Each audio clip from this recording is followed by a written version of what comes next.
Hi Mark, I'm Phil. My student number is 45 and I'm a freshman. I'm going to read a speech, How to Get Better at the Things You Care About, which is given by Eduardo, Briceño. Most of us go through life trying to do our best at wherever we do, whether it's our job, family, school, or anything else. I feel that way. I try my best. But some time ago, I came to a realization that I wasn't getting much better at the things I cared most about.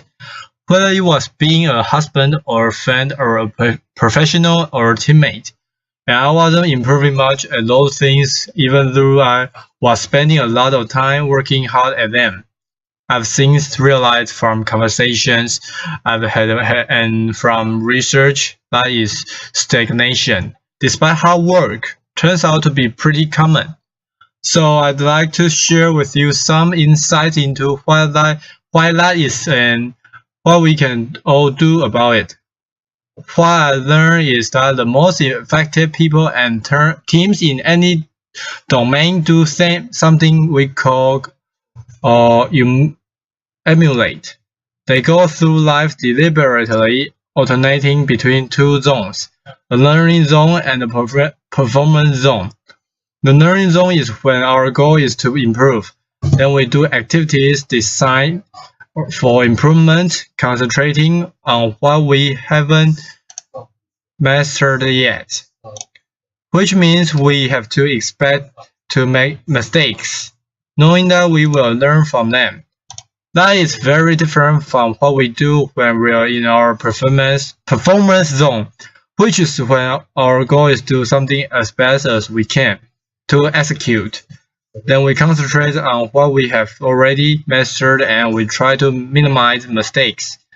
Both of these zones should be part of our lives, but being clear about when we want to be in each of them, with what goal, focus and expectation helps us better perform and better improve. The performance zone maximizes our immediate performance, while the learning zone maximizes our growth and our future performance. The reason many of us don't improve much despite our hard work is that we tend to spend almost all of our time in the performance zone. This hinders our growth, and ironically, over the long term, also our performance. So what does the learning zone look like? Take Demosthenes, a political leader and the greatest orator and lawyer in ancient Greece. To become great, he didn't spend all his time just being an orator or a lawyer, which would be his performance zone. But instead, he did activities designed for improvement. Of course, he studied a lot. He studied law and philosophy with guidance from mentors. But he also realized that being a lawyer involved persuading other people. So he also studied great speeches and acting. To get rid of an odd habit he had of involuntarily lifting his shoulder, he practiced his speeches in front of a mirror, and he suspended a sword from the ceiling so that if he raised his shoulder, it would hurt. Laughter. To speak more clearly despite a lisp, he went through his speeches with stones in his mouth. He built an underground room where he could practice without interruption and not disturb other people. And since courts at the time were very noisy, he also practiced by the ocean, projecting his voice above the roar of the waves. His activities in the learning zone were very different from his activity in court. His performance zone in the learning zone, he did what Dr. Andrew Ackerson calls deliberate practice. This involves breaking down abilities into component skills, being clear about what sub-skill we are working to improve, like keeping our shoulders down, giving full concentration to a high level of challenge outside of our comfort zone, just beyond what we can currently do, using frequent feedback with repetition and adjustment, and ideally engage in a guidance of a skilled coach, because activities designed for improvement are domain specifically, and great teachers and coaches know what those activities are and can also give us expert feedback. It is this type of practice in the learning zone which leads to substantial improvement, not just time on task performing. For example, research shows that after the first couple of years working in a profession, performance usually plateaus. This has been shown to be true in teaching, general medicine, nursing, and other fields. And it happens because once we think we have become good enough, adequate, then we stop spending time in the learning zone. We focus all our time on just doing our job, performing, which turns out not to be a great way to improve. But the people who continue to spend time in the learning zone do continue to always improve. The best salespeople at least once a week do activities with the goal of improvement. They read to extend their knowledge, consult with colleagues or domain experts, try out new strategies, select feedback, and reflect. The best chess players spend a lot of time not playing games of chess, which would be their performance zone, but trying to predict the moves that grandmasters made and analyzing them. Each of us has probably spent many hours typing on a computer without getting faster. But if we spend 10 to 20 minutes each day fully concentrating on typing 10 to 20% faster than our current reliable speed, we could get faster, especially if we also identify what mistake we're making and practice typing those words. That's deliberate practice. In what other parts of our lives, perhaps that we care more about are we working hard but not improving much because we're always in a performance zone? Now, this is not to say that the performance zone has no value. It very much does. When I needed a knee surgery, I didn't tell the surgeon, poke around in there and focus on what you don't know. Laughter. We'll learn from your mistakes. I looked for a surgeon who I felt would do a good job, and I wanted her to do a good job. Being in the performance zone allows us to get things done as best as we can. It can also be motivating, and it provides us with information to identify what to focus on next when we go back to the learning zone. So the way to high performance is to alternate between the learning zone and the performance zone, purposefully building our skills in the learning zone, then applying those skills in the performance zone. When Beyoncé is our tour during the concert, she's in her performance zone. But every night when she gets back to the hotel room, she goes right back into her learning zone. She watches a video of the show that just ended. She identifies opportunities for improvement for herself, her dancers, and her camera staff. And the next morning, everyone receives pages of notes with what to adjust, which they then work on during the day before the next performance. It's a spiral to ever-increasing capabilities. But we need to know when we seek to learn and when we seek to perform. And while we want to spend time doing both, the more time we spend in the learning zone, the more we'll improve. So how can we spend more time in the learning zone?